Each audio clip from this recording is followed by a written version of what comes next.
Warning, the following presentation contains cold, hard truths that might change the way you think. Viewer discretion won't do you any good now. The gaming energy of 2021 is starting to ramp up. I just cleared several playthroughs of Resident Evil 8. I'm balls deep in the middle of Mass Effect Legendary Edition, LOL Russia, and I'm still so hung up on Disco Elysium. Now, this was a really hard review to write. It's like trying to review an entire bookshelf that's in Braille. Disco Elysium is not an underrated hidden gem. It is a highly successful indie game that is not for everybody. But my PS4 library is pretty eclectic. I go from Disco Elysium to Disc Jam. Oh yeah. Maybe I should just review this instead. It would be so much easier. Disc goes up, disc goes down. Disc goes up, disc goes down. Anyway, Disco Elysium has been out for almost 2 years, just recently being ported to consoles as Disco Elysium: The Final Cut. But the initial release did pretty okay on its own, totally cleaning up in the awards circuit, and it received a lot of love from the RPG community. It's even getting its own TV series from one of the producers of the Sonic the Hedgehog movie. There you go. He knows games, I guess. Oh wow, this guy really does. Wow. Dimitri, you need to calm down with the game adaptations. Good lord, look at this. Save some for the fish, Dimitri. But the thing that drew me into Disco Elysium is that it's clearly one of those games where you take one look at it and just go, what the fuck is this? How do you play it? And do you even play it? Those are the questions that I look for when hunting for a new game. And speaking of looking for questions, Disco Elysium is an open-world, detective-based RPG. And you know the love that I have for those. Do you feel like working now? You start out with amnesia, no idea who you are or why you lost your memory, but you do know that you're hilarious, and you're trying to solve a murder.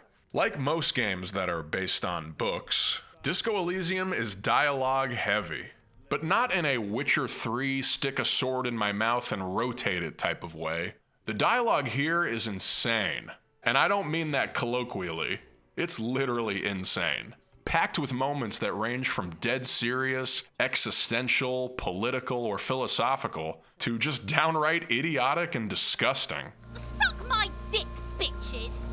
The game is also very Dungeons & Dragons inspired, but not in a swinging your limp dick around and wait till you hit something kind of way.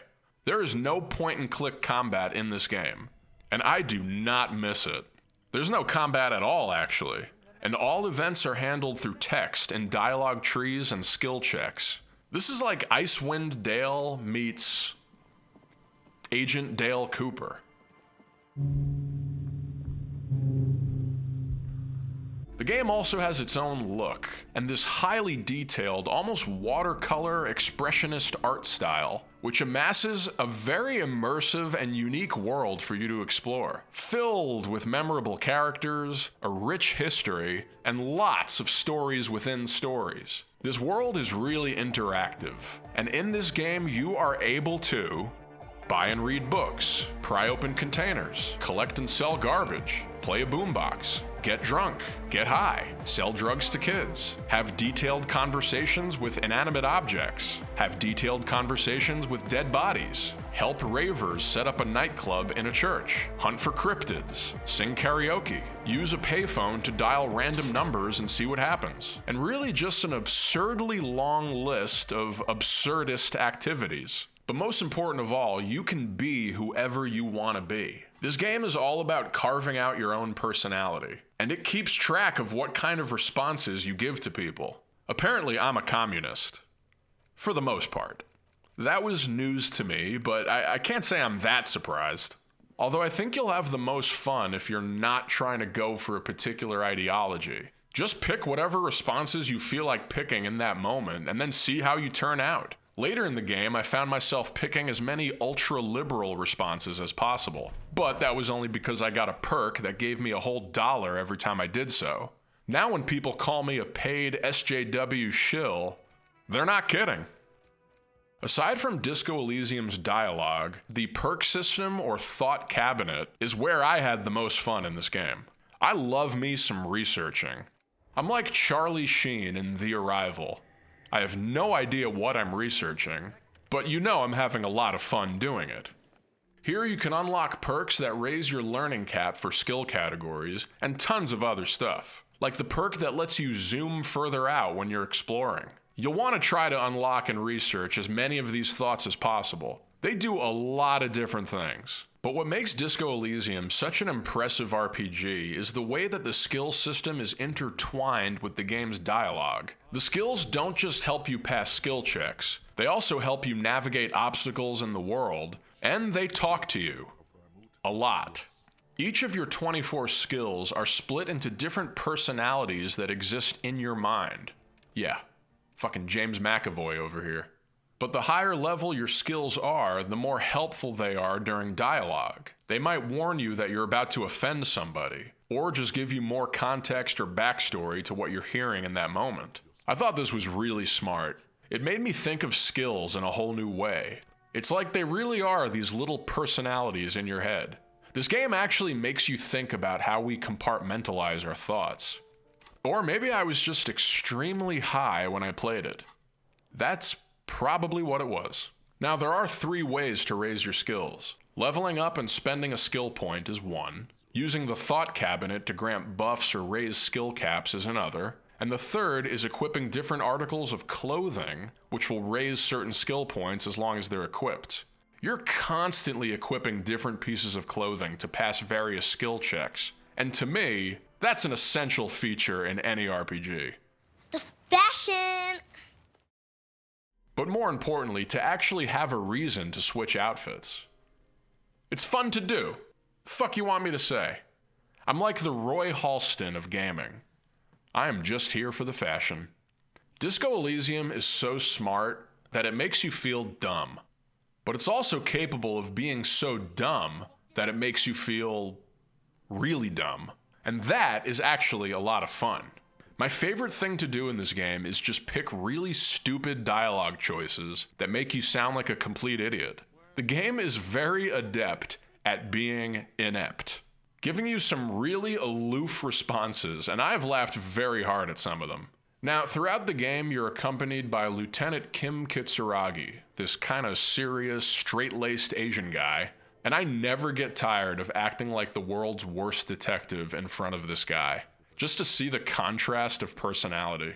He really didn't appreciate me selling drugs to kids, but I think that's how I got the all-time low trophy.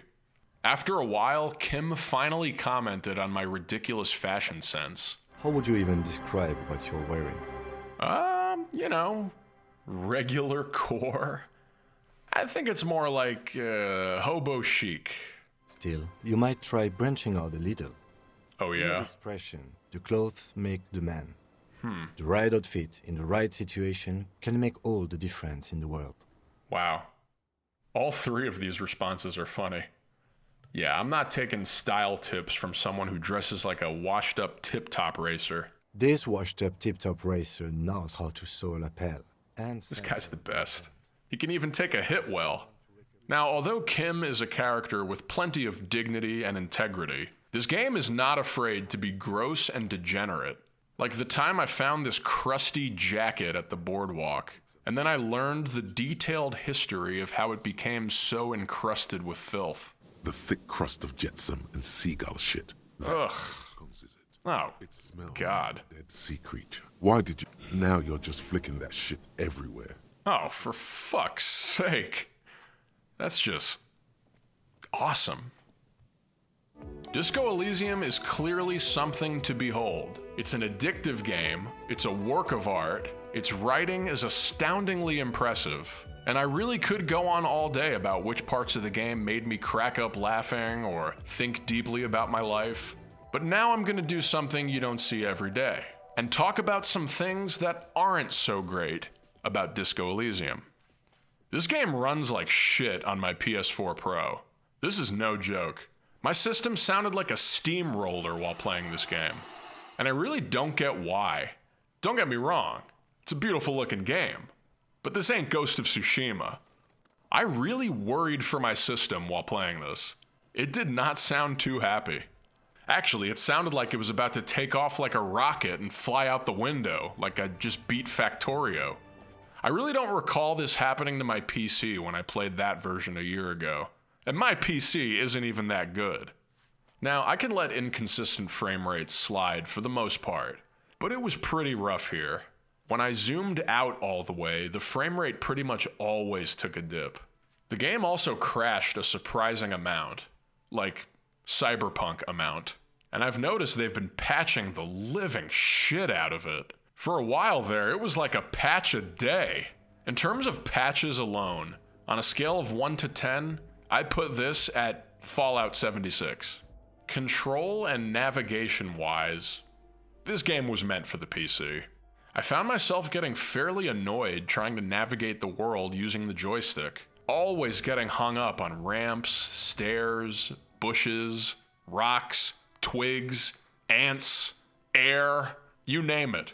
Also in terms of navigation, there were areas in this game that I just think were designed in the most annoying way possible. Having to speak to Classier, for example, means having to suffer through at least 3 loading screens just to get to her. You go into the bar, load screen. You go up the stairs, load screen. You go up her stairs, load screen. Then you're in this tiny ass room for like 2 seconds before going outside into another load screen. Then you get to her, and you find out you didn't even need to talk to her yet. Well, let's go back down and do those 4 load screens again.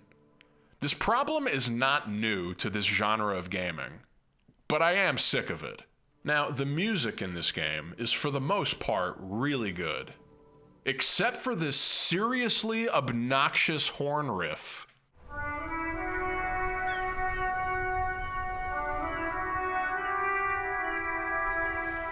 Attention, British Sea Power.